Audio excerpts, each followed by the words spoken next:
ทุกคนเห็นวิลเลจของคอยในมื้อนี้บ่ทุกคนจะสังเกตเห็นเนาะว่ามีแต่ขายรัวๆเลยแล้วก็เอิ้นว่าสนะหลายเนาะมื้อนี้คอยสิมาสอนทุกคนเนาะเข้าออเดอร์การที่ค่อยหาจังหวะขายแบบนี้ได้นี่มื้อนี้นี่ค่อยอาศัยเทรดตามเทรนด์ขาลงเนาะค่อยจะอธิบายให้ทุกคนเข้าใจว่าเทรนด์ขาลงนี่เวลามันลงทุกคนมันบ่ได้ไหลลงซื่อๆเด้อบ่แม่นว่ากราฟสิไหลลงซื่อๆแบบนี้เนาะมันสิเคลื่อนที่แบบนี้ทุกคนไหลลงมาแล้วขึ้นมาสร้างไฮลงมาแล้วกายโลตัวนี้ขึ้นมาสร้างไฮเวลาขึ้นมาสร้างไฮต้องกายห้ามกายตัวนี้แล้วลงมาอีกทีนึงมันจะเป็นลักษณะแบบนี้เนาะเทรนขาลงอันนี้คือโครงสร้างของแนวโน้มขาลงแล้วค่อยนี่นะมาอาศัยจังหวะขายนี่อาศัยจังหวะนี้เนาะอาศัยจังหวะขายตัวนี้แล้วค่อยจะเอาให้เบิ่งกราฟตัวจริงเนาะเวลาค่อยเข้าออเดอร์เนี่ยค่อยจะขายในจุดนี้เนาะทุกคนเบิ่งเลยจุดนี้ค่อยเข้าขายเนาะทุกคนจึงเห็นวินเลจแบบนี้เห็นบ่มีแต่ขายมื้อนี้เนาะมีแต่ขายอย่างเดียวเพราะฉะนั้นมื้อนี้ค่อยสิมาสอนทุกคนหาจังหวะเข้าแบบนี้ว่าค่อยใส่อีหยังแดเนาะค่อยสอนให้อันดับแรกเราจะเลือกกราฟที่เป็นเทรนขาลงก่อนเนาะ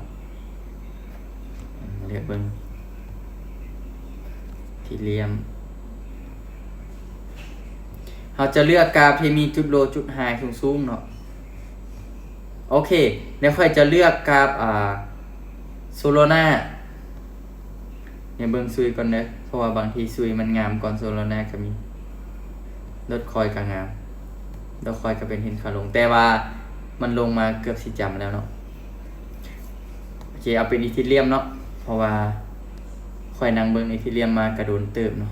ถือว่ามันยังหลายอยู่เห็นบ่ถ้าว่ารุดฐานตัวนี้ลงมาได้ทุกคนเบิ่งเอาว่ามันมีส่วนโล่งๆหลายบ่ทุกคนว่าเห็นบ่รุดฐานตัวนี้ลงมาแล้วเฮาขายตั้งนี้ลงมาเนาะ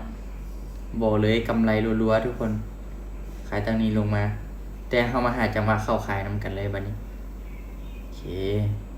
จื่อไว้เด้อเส้นแดงๆนี่มันเอิ้นว่าฐานต่ำสุดของมันจะอยู่ประมาณนี้เนาะอยู่ประมาณนี้ของ RSIออเดอร์ถัดไปนี้คำที่เริ่มขายแล้วเนาะคำถ่ายให้มันหลุดโซนลงมาแล้วก็กดขายลงมาเลยวันนี้แล้วคำก็มีเทคนิคในการเบิ่งแทงเทียนไปนำโอเคมาเริ่มวันนี้นะยังอยู่ไกลเนาะฐานยังอยู่ไกลอยู่อย่ามาสังเกตแทงเทียนแต่ละแทงไปนำกันเลยวันนี้เนาะเฮาฮู้ฐานมันยังอยู่ไกลละวันนี้เฮามาสังเกตแทงเทียนแต่ละแทงแล้วกันบวกกับการเดินเงินนำงบนี่บ่ได้เอามาหลายเด้องบมื้อนี้มีแต่19เหรียญเด้ว่าเบิ่งค่อยสิทำกำไรไปได้จักเหรียญตอนนี้แมงแทงเทียนดันลงแฮงเนาะเดี๋ยวมันเข้ามาใกล้ๆฐานละค่อยทายให้แทงเทียนปิดเขียวแล้วค่อยสิขายลงเลยอย่าลุ้นเบิ่งทุกคนลุ้นบ่นำกันคันปิดแดงนี้ค่อยเนี่ยอันตรายเพราะเดี๋ยวนี้ค่อยจะบ่ออกเพราะว่ามันยังบ่พ้นใส่ตัวนี้ทุกคนยังบ่ออกเนาะออเดอร์นี้เดี๋ยวถ้าออเดอร์ถัดไปสาเหตุที่ค่อยบ่ออกก็ย้อนว่ามันยังบ่กลายโซนนี้ลงมาทุกคนสังเกตบ้างเนาะส่วนนี้ยังบ่กลายออกมาค่อยเลยบ่ออกเฮาก็ต้องมีไหวพริบที่ดีแต่ว่าโซนนี้ยังหลายเนาะมาเบิ่งโอเคเนาะไปเรียบต่อเรื่อยๆราคาดันลงมางามหาจังหวะขายออเดอร์นี้ปิดซื้อเนาะเฮาต้องระวังเวลามันกลับตัวเด้อเพราะว่าเฮาบ่สามารถฮู้ได้เลยว่าราคาสิกลับตัวตอนใดเนาะถ้าว่ามันกลับตัวขึ้นแบบนี้เฮาก็ถือว่าขาดทุนเลยเดี๋ยวนี้ถือว่าออกได้แล้วเนาะถ้าว่าเป็นเขียวเป็นเทียนเขียวแห้งออกได้ออเดอร์นี้นะดีแท้มันค่อยอยากให้มันเป็นแท่งเทียนสีเขียวเนาะเทียนนี้นั่นขึ้นไปอีกกดเลยเนาะเขียวแล้วขายเลยกลับบ่ได้ไปลายเนาะ11เหรียญทุกคนออเดอร์เลขการเดินเงินมื้อนี้เอิ้นมาเดินบ่ได้แล้วเพราะงบตัวเองมีแต่19เนาะมีโอกาสแต่2ไม้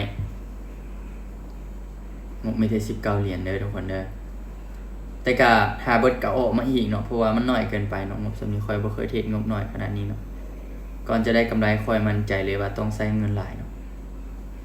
แต่ออเดอร์นี้ลงมาแล้วค่อยเบิ่งวอลลุ่มเด้อทุกคนในออเดอร์นี้เนาะทุกคนจื้อบ่ว่าค่อยน่ะ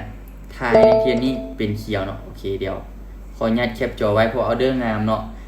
แทงวอลลุ่มเป็นแทงเซียนสีเขียวแล้วมันเป็นบันไดขึ้นแบบนี้นะเข้าทางค่อยขนาดเลยค่อยถนัดแฮงให้มันขึ้นมาปิดใส่เทียนตัวนี้เนาะแล้วเขาขายลงโอกาสลงนี้มีสูงแฮงค่อยมั่นใจแฮงออเดอร์เมื่อกี้อ้าวโอ้เมื่อกี้เงินมันบักเนาะโอ้ค่อยว่าอยู่มีแต่19โอเคเนาะเดี๋ยวขายอีกออเดอร์นี้ก่อนเดี๋ยวขอเอาเงินไว้ก่อนนะทุกคนเด้อขอโทษหลายๆเงินมันบักเดี๋ยวเอาเงินไว้แล้วเขาเอาออกมาแต่กำไรเมื่อกี้เนาะเมื่อกี้เขาได้เศร้าอิดเนาะโอเคทุกคนเขาออกมาประมาณ21เหรียญเด้อประมาณนี้เพราะว่าข่อยสิเทรดงบน้อยให้เบิ่งเนาะบ่ได้ว่าสิมาเทรดงบใหญ่หลายๆให้เบิ่งเดี๋ยวมาเบิ่งออเดอร์นี้ก่อนปิดบ่ได้ทุกคนออเดอร์นี้บ่สามารถปิดได้เนาะเฮาก็ถือว่าขาดทุนไปแล้วงบของเฮาจาก19ก็เหลือแต่21เนาะเอาไป11อีกคำสิขายลงเนาะแต่ว่าตอนนี้ราคามันมาจำว่าสิน30โอเคทะลุลงมาเนาะส่วนนี้นี่ต้องได้ระวังนะเพราะว่า RSI มันมาเกือบจำแล้วเห็นบ่ของนี้มันมาเกือบจำแล้วทะลุมาพี่แล้วเดี๋ยวกดขายอีกเนาะ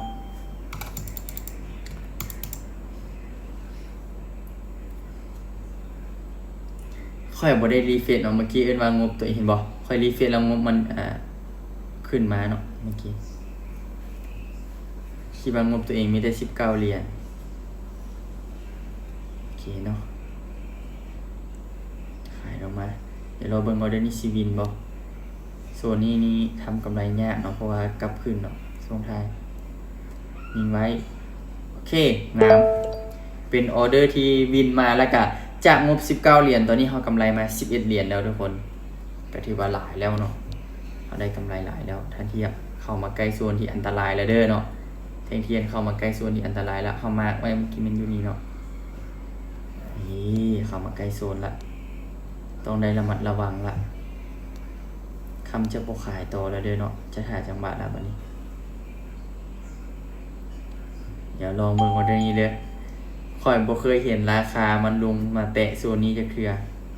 ค่อยลองซื้อเบิ่งราคาเข้ามาสินสาวแบบนี้นะครั้งแรกที่ค่อยเห็นในว่า 2-3 ชั่วโมงนี้ค่อยจะดักซื้อไปใหม่นึงมาเบิ่งค่อยสิได้กำไรบ่หรือว่าสิเจ็บโตเนาะค่อยเบิ่ง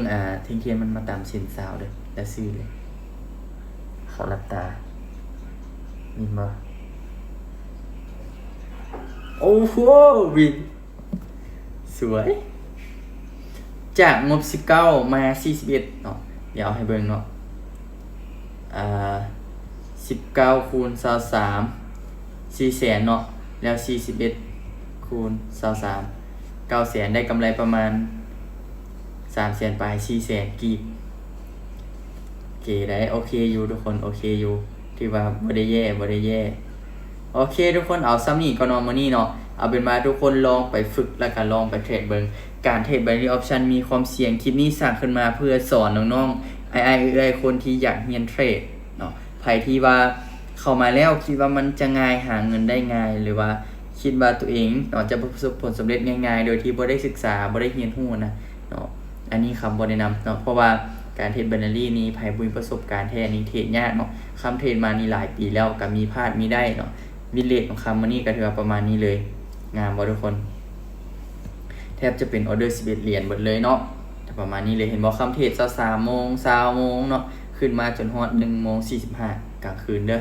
ก็จะได้ประมาณนี้ล่ะก็บ่ได้หลายได้น้อยก็พอได้ใช้ทุกคนเนาะประมาณนี้ใครที่อยากเรียนรู้ศึกษาสามารถมาเรียนในกลุ่มได้คลิปนี้ขอตัวลาไปก่อนบ๊ายบาย